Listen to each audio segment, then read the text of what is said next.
You are listening to Unstoppable Actors, the essential podcast for ambitious, unknown actors with me, Louise, the artistic director of Standby Method Acting Studio. And for the last 13 years, I've been taking unknown actors with blank CVs all the way to Netflix dramas, Amazon Prime films, TV soaps, and stage plays around the world. And every week I'll be talking with you and sharing how you can become a paid working unstoppable actor, because you 1000% can. An acting career is doable. Are you ready to dive into the episode? Hello, welcome to another incredible jam-packed episode of Unstoppable Actors. There is so much goodness waiting for you in this episode, and I can't wait to lift the lid and share it all with you. Now, if you've just found us on Spotify, hello, welcome. This is the best place for you to learn and become an unstoppable actor, and I am so incredibly happy that you found us. And if you're a regular listener, welcome back. I absolutely love having you here. I love seeing you share how inspiring and helpful the episodes have been for you. And I want to give a shout out to Maggie before we get started. Maggie had her very first one-to-one coaching session with me recently. After, I think she'd found us via the podcast. In fact, yes, she did, because she told me in the session she was just scrolling through Spotify one day and all of a sudden Unstoppable Actors popped out at her, and she'd been saying how she wanted to get back into the industry after having a break. And when she found us, she said she started listening to the episodes and this was it. Like she was just really uplifted and found the episodes really relatable, which is always good to hear. And she basically emailed me after a one-to-one session. It made me laugh, actually, because she said, were you a cheerleader in a past life? And I really actually take that as a huge compliment, because I am your cheerleader, but I'm not your cheerleader who fills you up with hot air. I'm your cheerleader who gives you practical method acting and business of acting tools and techniques. And I need you to know it is doable, it is possible, you can do it. So in this episode, I'm going to be delving into specifically why endlessly applying for castings just is not helping you. I know you want work. I know if you had a magic wand, you'd be on a major TV set or you'd be in a Broadway or West End show tomorrow, but we have to get strategic, because we haven't got a magic wand. So that magic wand has to be replaced with strategy. And that's a word that's not often associated with actors, strategy and strategic. We're creatives, so we're usually full of ideas. We've got big imaginations. We've got all this creativity oozing out of us, and we're emotional as well, obviously, because we're in the art of acting, which is about emotions. And so it's one thing to get good at your craft, and it's another thing to get good at business, which so many of you aren't. And so strategy is one of those words that you've got to adopt into your vocabulary. It's a bit of a boring word. It's not as exciting as character, drama, feelings. It's not as exciting as that, but it's one that we need to make friends with. Now, many of you aren't getting on top of the business stuff, not because there's anything wrong with you and not because you're not good at it, but it's because you've not been taught it properly, if ever. So luckily for you, I've run Standby Method Acting Studio for well over 13 years. I've spent tens of thousands of pounds learning about business, so you don't have to spend that crazy amount of money. And I've also applied all of the business strategies to my own acting career when I returned to the industry after a massive break. And I tested them out before I share them with you guys, and I know they work because they worked for me. So what you're going to learn here will absolutely transform your career, but only if you put them to use. And that's really important. You have got to put them to use, which is why I said to you earlier, I am your cheerleader, but I'm not one that's going to blow you full of hot air. I'm going to give you actual, tangible techniques that work, but you have to then take responsibility and use them. Because that's the whole point of being an actor, isn't it? You're a freelancer. It's an effort-based industry. So if you know you feel super inspired when you've learned something new, but then you can sometimes forget to implement things or you need accountability, what I would recommend is pausing this episode and registering your free place at the Business of Acting workshop, which is called The Business of Acting, Raise Your Profile and Book More Roles. It's Saturday the 27th of April. It's online, and it is where you're going to get that accountability and even more Business of Acting tools beyond what I can offer you in this podcast episode. So all you need to do to register your free place is head to this link, bit.ly/biz of acting free course, biz spelt with a Z. If for whatever reason you can't remember that, don't worry, I've popped the link underneath the episode. So just pause the episode now, go underneath it, click the link, register your free place. It takes literally not even 2 minutes, and then come back. So in this episode, we're looking at why endlessly applying for castings is no good for you. And I know you might think, yeah, but applying for castings is a big part of being an actor. Like, we have to do that. Otherwise, how do we get auditions? And you're correct in saying that. You're absolutely correct in saying that. But remember that word, strategic. We have to be more strategic in doing this. Now, when you're endlessly applying for castings, it feels good because it makes you feel like you're being proactive. It makes you feel like you're moving forwards. But it's a misnomer because it is leading you astray. Now, I'm not saying stop doing this. I'm definitely not saying stop doing this, especially if you're in a good routine with it. Keep doing it. But there are other things that you need to consider too. So there's 3 things. Number 1 is the types of roles you're applying for. Number 2 is whether your marketing materials are actually showcasing you as being a good choice to call into the room. And number 3 is what you're actually saying when you're applying for the roles. So as I've already said, keep up applying for roles, keep doing it. But now implement these 3 things that I'm going to share with you and dive into in more detail, because these will actually help you convert more applications into auditions. And then obviously it's your job in the audition room, whether that be in person, whether it be a self-tape, whether it be online via Zoom. It's then up to you to have the skill set to be able to convert that audition into a job. So let's dig into this then. What type of roles are you actually applying for? Are you reading the briefing, and are you ensuring that you fit the playing age and also fit the casting type? Because one thing I notice with actors, and I'm sorry, but it's a true thing, and I see this in the Facebook groups, the many Facebook groups for actors, and I also see it when I'm sending out emails to our mailing list, or I'm sending out audition briefs for people who are auditioning to come and train with us.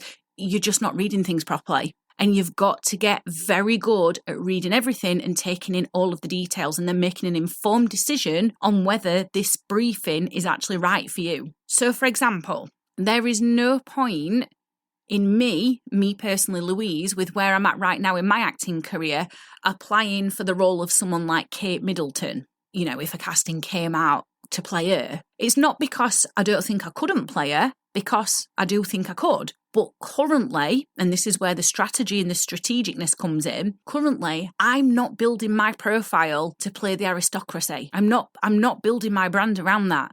So everything from my showreel and my headshots and also to the credits that I've currently got on my CV is just a complete misalignment with a character like Kate Middleton. And again, it's not that I couldn't play her. I have the skill set to know that with enough practice and guidance, I absolutely could play her, but my branding doesn't scream aristocracy. So realistically, I am going to get overlooked and I'm going to be wasting my time unless the person casting decides to bring me in as a wild card option. But in terms of wild card options, I don't know, there's a really slim chance that that's going to happen.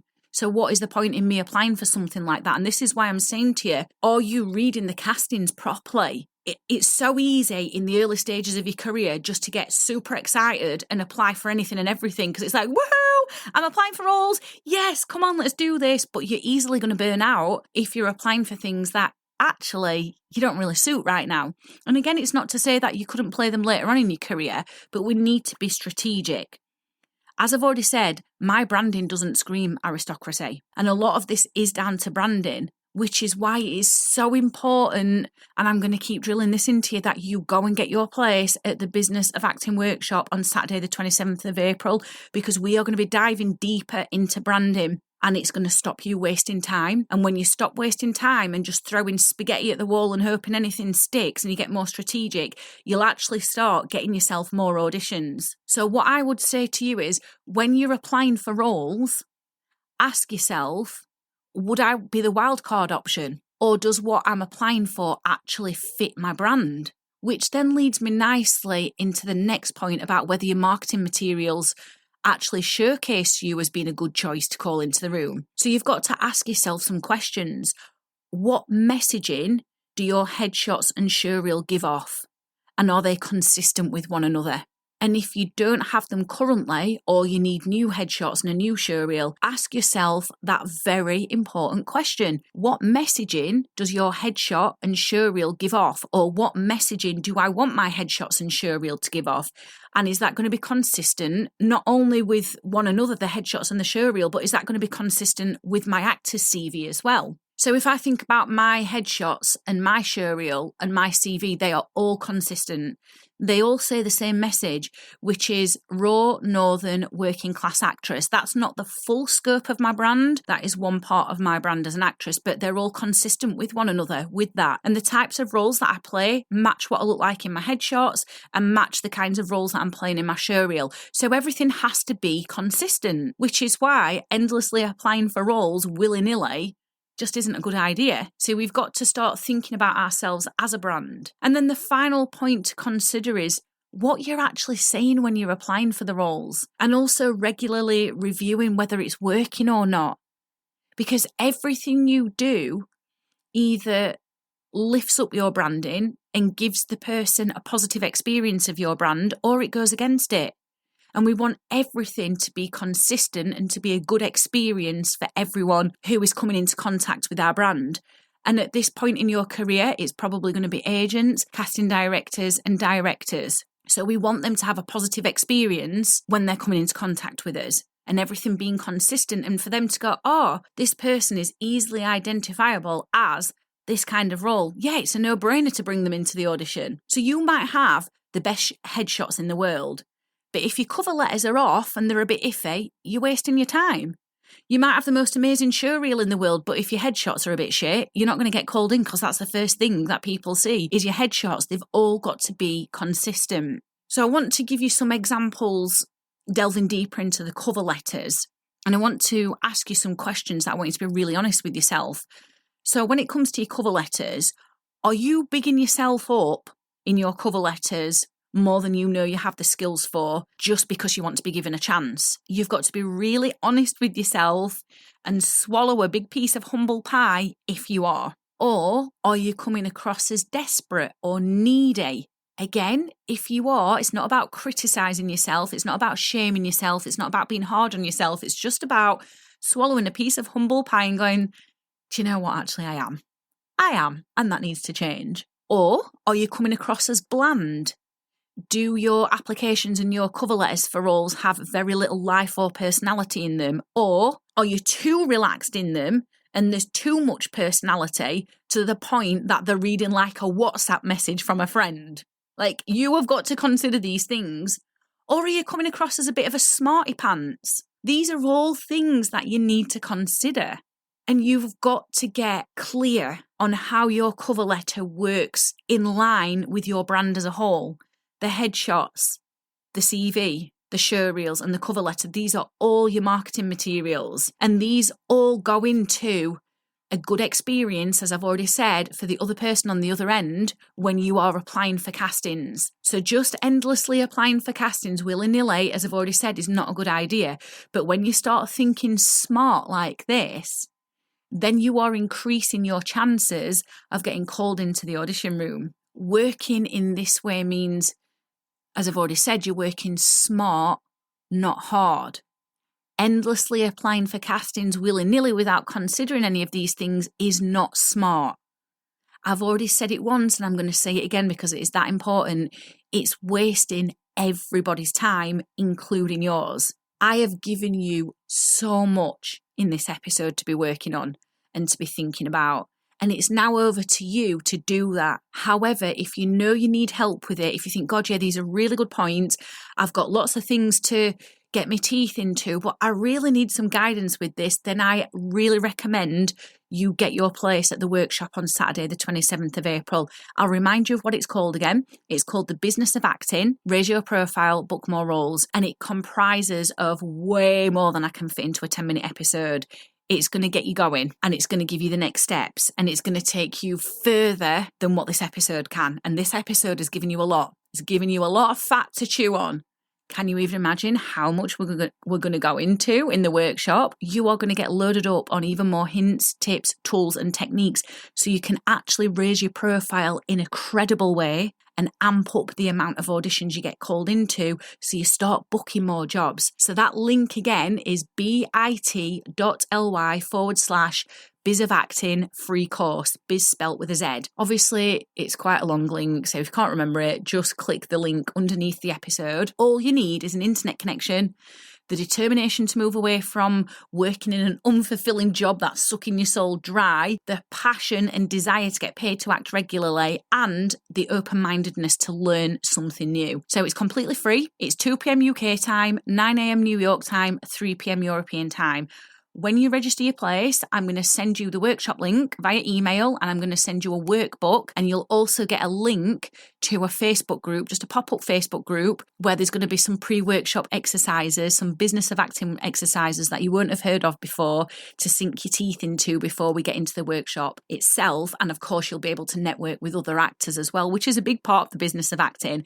I'm going all in with this because I want you working. So come and get your place. The link is underneath the episode, and I will see you soon. I've absolutely loved hanging out with you, and I really hope you found this episode inspiring. If you have, please do rate the podcast and hit follow so you never miss an episode, and I can help more actors like you. And come and join one of the most supportive, uplifting acting communities on socials, the Unstoppable Actors Facebook group, where you'll get your weekly injection of inspiration, networking, and receive your free Method Actors Handbook so you can become an unstoppable actor.